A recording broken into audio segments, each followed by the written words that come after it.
So Quibi has gone under. It actually took a little longer than I expected, to tell you the truth. Quibi was the future of television. In a world where no one really cares about television. Okay, as I edit this, I realized that I didn't tell you what Quibi is. So here's just a brief history of Quibi. What Quibi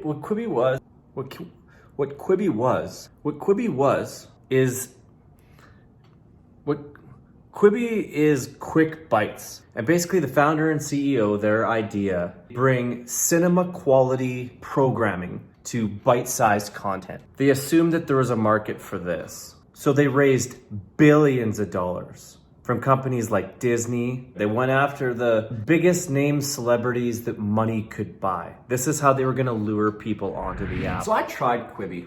And you know what? My experience was pretty good. I didn't mind Quibi. I checked it out. I had a 30-day free trial, as I'm sure that some other people did. And just like everybody else who had a free trial, I canceled it on day 29 because for me, the value just wasn't there. I gave them a full explanation of exactly what I didn't like about Quibi. You don't need Quibi to all of a sudden have entertainment on your phone. We have a ton of options for that. What they really, really needed was a content creator or a group of content creators or some Gen Z people to consult them.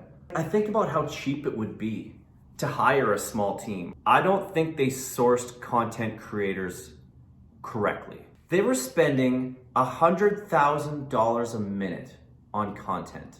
$100,000 per minute. Think about how much money that is. I'll tell you how much money. It's how you burn $1.75 billion in 6 months. And how did they spend it? By bringing in old talent. You know, it's undeniable that there is a celebrity shift going on. They're recognizable, but they don't add a lot of value. Like, I'm not gonna watch a show on my phone because it has cameos from 15 different actors I've seen before. A perfect example is Oscar Nunez, right? AKA Oscar Martinez from The Office, right? This is one of the actors that they had brought in to do one of the sketches that they put together. They actually brought together all of the members of The Office to put together a sketch, which was kind of a neat idea in theory. So I put that in there. I said the cameos of the celebrities is a waste of money and they're not bringing you any viewers. So I would pivot and get a couple of content creators involved. Number 2 was whoever's in your room making the decisions, get some younger people in there who understand what's going on. If you're one of these people or corporations that invested in this company, I feel bad for you. I feel bad that this company, this poorly run disaster of a company with a broken idea, was able to collect this much money. This is what happens when apps are started by business people and not creative types. They're obviously better at selling the idea than creating a compelling product. I don't actually know if a new app could work in that way. But if it did, here's how to build a successful company. Number 1, you have a free version and then you have an ad-free version.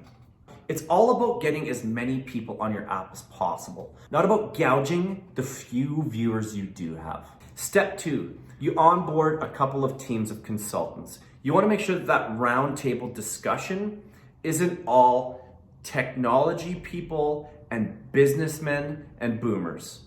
You want Gen Z in there, you want successful content creators in there. Then you can come up with some really fresh ideas and you can get ultimate reach. The way to reach people is not through social media ads, it's through organic reach using influencers and content creators, because these are the people whose fans consume the type of content that you're trying to sell.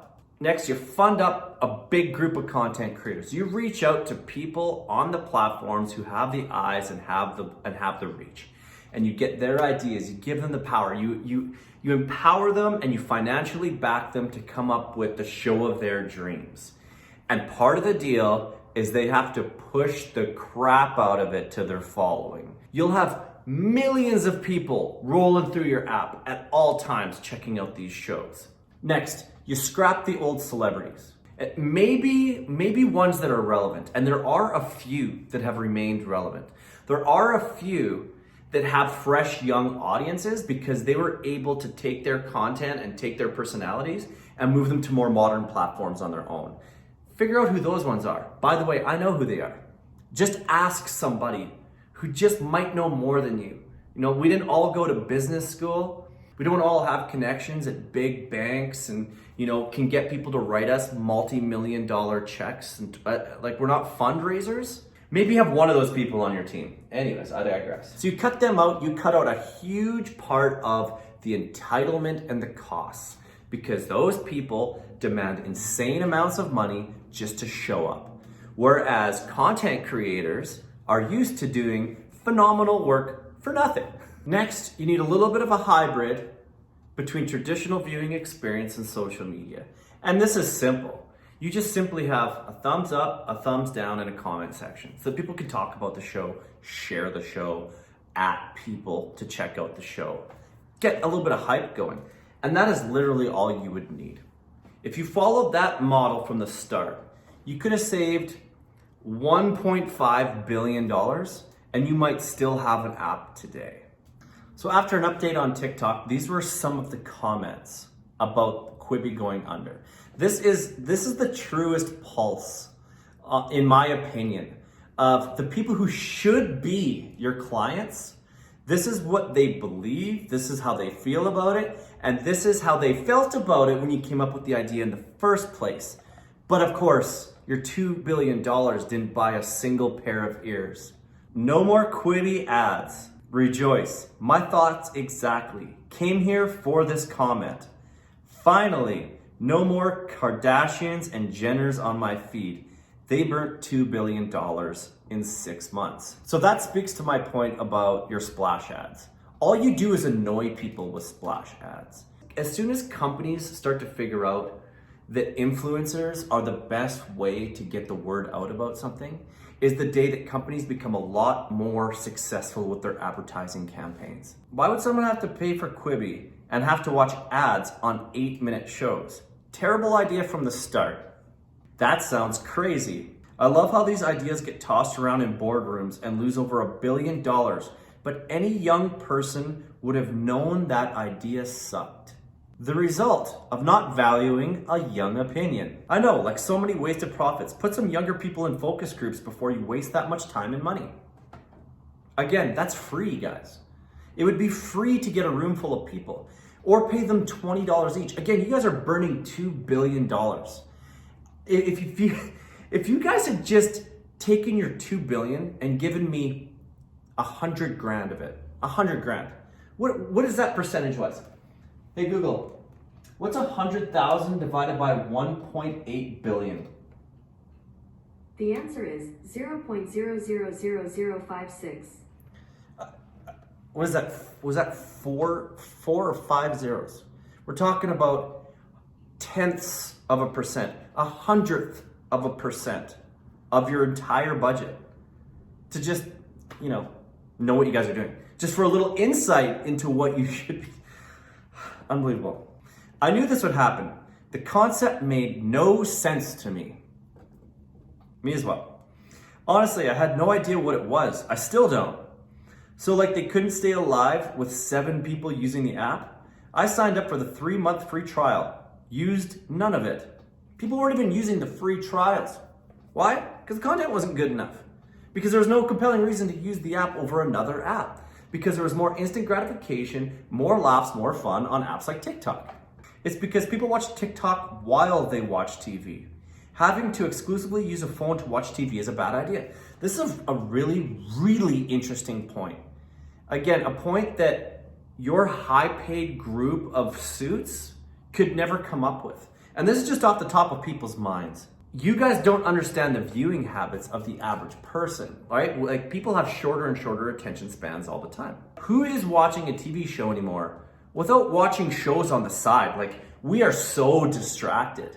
So to have someone glued to their phone for 10 minutes and then you take away their phone, there's sort of a disconnect there. Or we play a game on our phone. Wow, this is accurate. You also can't feasibly watch it with another person. I consume 90% of TV with my wife at the same time. If it had a Roku app, I would have been able to sub. So there's another issue. You're putting full-length TV shows, but they're in the palm of your hand, which means you can't watch them with anybody. Thank you. People don't understand we don't want to watch 5 minutes of content and 30 minutes of ads, and we pay for that. Wait, they were a paid service with ads? Good thing I never joined. They should have known that people would have a problem with that, honestly. Yes, they should have. There were good shows with topics worth more time. It had just become annoying to have to watch a show in a rush for 5-minute videos and move to IG. I just love that this proves that money plus celebrity does not equal instant success. Like we're all saying the same things here, guys. This is the people who you want to use your app, and you don't care what we think. There are funnier people on TikTok, and it's free. Quibi is like $10 a month. TikTok is the new TV. I knew this was gonna happen. The minute I heard what it was about. We have YouTube. Why would we pay for something we can get for free? No one. The least surprising thing to happen in 2020. The idea of celebrity is dying. This is people telling you not to shell out on traditional celebrities. Nobody cares.